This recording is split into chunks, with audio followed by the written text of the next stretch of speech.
Mashhurdan funchozi yeb ishtaham ochdilar deydi. Bugun men ham funchozi salat qildim. Birinchi xamirini sotib olib, piludan so'roq suvga yarim soatga yuvitib qo'ydim. Lahm go'shtini ingichka qilib to'g'rab, qizib turgan yog'da qovurib oldim. 5 daqiqa qizartirib qovurib, tuz sepib, enini 5 daqiqaga dimlab qo'ydim. Yumshoq bo'lib pishdi. Birinchi to'g'ragan sabzavotim bodring, uni ham ingichka somoncha shaklda to'g'radim. Keyin bolgarskiy solasizlar deyilgan. Iloji bo'lsa rang-barang bolgarskiy bo'lishi kerak.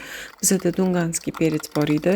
Qarasam dunganskiy perets umuman achchiqmas ekan, o'shaning uchun uni ham bolgarskiy qilib to'g'rab tashladim. Ko'katlardan ko'k piyoz va kashnich qo'shdim. Kashnichmidi, petrushkamidi, xullas o'sha. Yetilgan funchoza xamirini sovuq suvda chayib idishga solib oldim. Ustidan hamma sabzavotlarimni soldim. Xamirni aytgan chavatganimda qaychida bir-ikkita joydan kesib oldim. Lekin baribir aralashtirayotganimda xamir juda ham uzunlik qildi. Salatni aralashtirayotgan paytim yana xamirini kesganman, ko'rasizlar.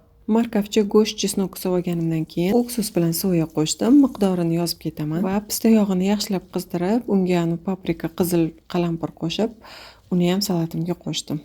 Endi qo'limizda salatni yaxshilab aralashtiramiz, bir-biriga yedirib, pishitib, mazasi kirib ketishi kerak bir-biriga. Xamir uzun bo'lsa kesib tashlaysizlar. Keyin qopqog'ini yopib, yarim soatga qoldirish kerak ekan. Xohlasanglar xolodilnik, xohlasanglar shundoq xonada. Sochni yaxshi salat bo'ldi.